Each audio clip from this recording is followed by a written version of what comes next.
সিবিআইকে তথ্য দেওয়া হয়নি আরজিকর প্রসঙ্গে বললেন বিজেপির প্রাক্তন সাংসদ লকেট চট্টোপাধ্যায়। তরুণী চিকিৎসকের মৃত্যুতে কেটে গিয়েছে বেশ কয়েকটা দিন। রাস্তায় নেমে চিকিৎসকের মৃত্যুর বিচার চেয়ে প্রতিবাদে সামিল নারী পুরুষ। শনিবার চন্দননগর বাগবাজারে একটি অরাজনৈতিক অবস্থান বিক্ষোভে যোগ দিতে আসেন হুগলির প্রাক্তন সাংসদ লকেট চট্টোপাধ্যায়। সেখানেই আরজিকরের ঘটনা প্রসঙ্গে বলতে সাংবাদিকদের প্রশ্নের উত্তরে সাংসদ বলেন, যত আটকাচ্ছে তত শক্তি বাড়ছে, মানুষের মনে জোর বাড়ছে। আরজিকরের ঘটনার তদন্তভার নিয়েছে সিবিআই। বেশ কয়েকদিন কেটে গেলেও সেভাবে অগ্রগতি লক্ষ্য করা যায়নি।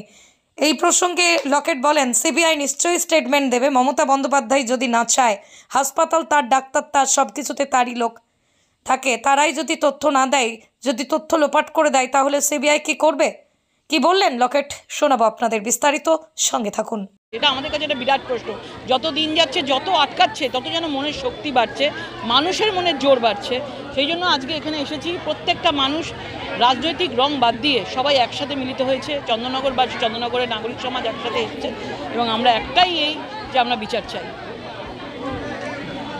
আপনাদের দাবিটা কি? মূলত দাবিটা কি রাখছেন? আমরা চাই বিচার করুক, আর নাহলে বিচার যদি না যেতে পারে, সবচেয়ে ভালো সময় ওনার পদত্যাগ করার, সবচেয়ে ভালো সময় যখন বিচার দিতে পারছেন একজন মহিলা হয়ে, কি এমন প্রেশার আছে, এই জন্য উনি পদত্যাগ করেন। আগের দিন কল্যাণ ব্যানার্জি বলেছেন যে তাপসী মালিকের সিবিআই কোনো বিচার করতে পারেনি, এখানেও বিচার করতে পারবে না। দেখুন, আজকে যেভাবে এরা নিজেরা বিচারের প্রমাণগুলোকে লোপাট করার চেষ্টা করছে, সেই জন্য নিজেরাই বলে দিচ্ছে। নিজেরা সব জানে তো, বিচার করতে পারবে না, তারা নিজেরা জানে। কারণ যে বিচারের জন্য সেই প্রমাণগুলো দরকার ছিল, কল্যাণ বন্দ্যোপাধ্যায়ের মতন একজন মেয়ের বাবা বা একজন ফাদার হয়ে, একজন হাজব্যান্ড হয়ে কারোর এই ধরনের কথা যদি বলতে পারেন, তাহলে বিকৃত মস্তিষ্কই বলবো, মানসিকভাবে তারা বিপর্যস্ত রয়েছে। কিন্তু আগে থেকেই তারা বলে দিচ্ছে যে বিচার হবে না। স্কুলগুলোর উপর একটা ফতোয়া জারি হয়েছে, তারা যাতে রাস্তায় না নামতে পারে, কি বলবেন? খুবই অন্যায়। আগে মানুষ পুঁথিগত বিদ্যার থেকে আমার মনে হয় মানবিকতার উন্নতির প্রয়োজন আছে। প্রত্যেকটা বাচ্চাকে এখন থেকে শোনানো উচিত যে অন্যায় করলে তার বিচার করতে হয়, বিচার যদি না করে তাহলে পথে নামতে হয়। সেই মানসিকতা আজকের ডেটের বাচ্চাদেরকে শেখানো উচিত। যে জায়গায় বাংলা চলে গেছে, যেসব লম্পট, যেভাবে হিংস্র সব লোকজন তৈরি হয়েছে, যেরকমভাবে আরজিকরের ঘটনায় দেখতে পাচ্ছি, যে ধরনের সব শুনছি কেসের, আমার মনে হয় যে স্কুলগুলোকে মমতা বন্দ্যোপাধ্যায় যেটা করেছেন অত্যন্ত ভুল কাজ করেছেন। বরঞ্চ ওনাদের বিশেষ করে একটা ক্লাস রাখা উচিত যে প্রত্যেক দিন বিচারের জন্য আমরা 10 মিনিট করে রাখবো, 10 মিনিট করে আমরা প্রার্থনা করব যে ঈশ্বরের কাছে যে এই তিলোত্তমার যেন বিচার হয়। এটা আমরা মনে করি। 14ই আগস্ট রাত থেকে দেখা গেছে কোনো রকম রাজনৈতিক রং ছাড়া সাধারণ মানুষ 8 থেকে 80 সকলে রাস্তায়, কি বলবেন? এটাই বলো, মানুষের ঢল নেমেছে। এই জিনিস আমরা কখনো দেখিনি। যে যেখানে পেরেছি সেখানে আমরা যুক্ত হয়েছি। কেউ কোনো ফেসবুকে ছবি বলুন, এই বলুন, কেউ কোনো কিছু করতে যায়নি। শুধু ঢল দেখা গেছে, মাথা দেখা গেছে মানুষের। আর এটা শুধু মেয়েদের লড়াই নয়, এটা ছেলে মেয়ে নির্বিশেষে একসাথে লড়াই। মানুষের সঙ্গে অমানুষের লড়াই চলছে, মানুষই জিতবে।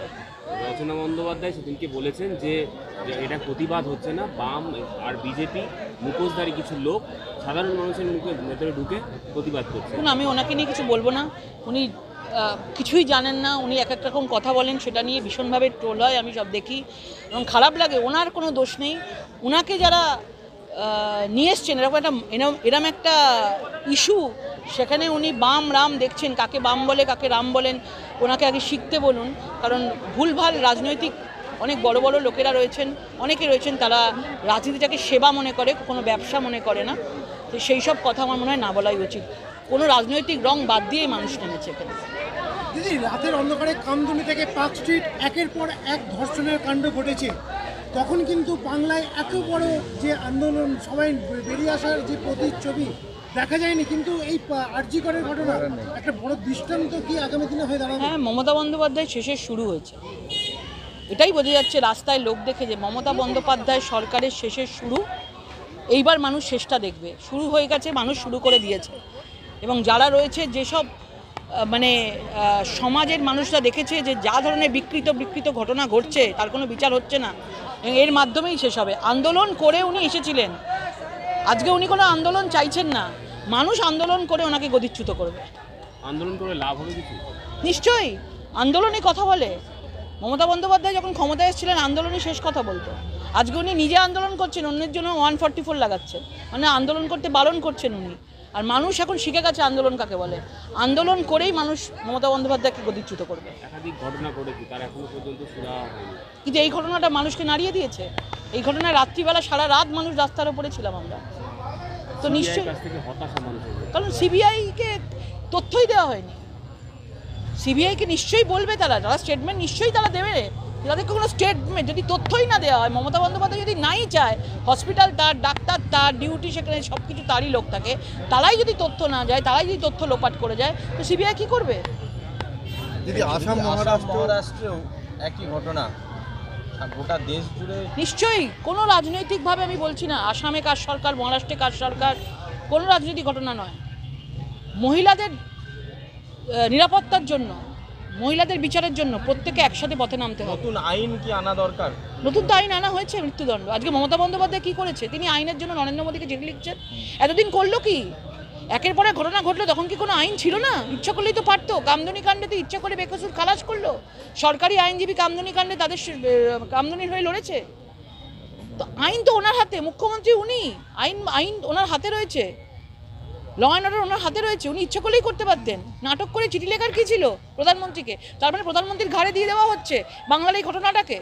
এরপরে বলবেন প্রধানমন্ত্রী দায়ী এটার জন্য।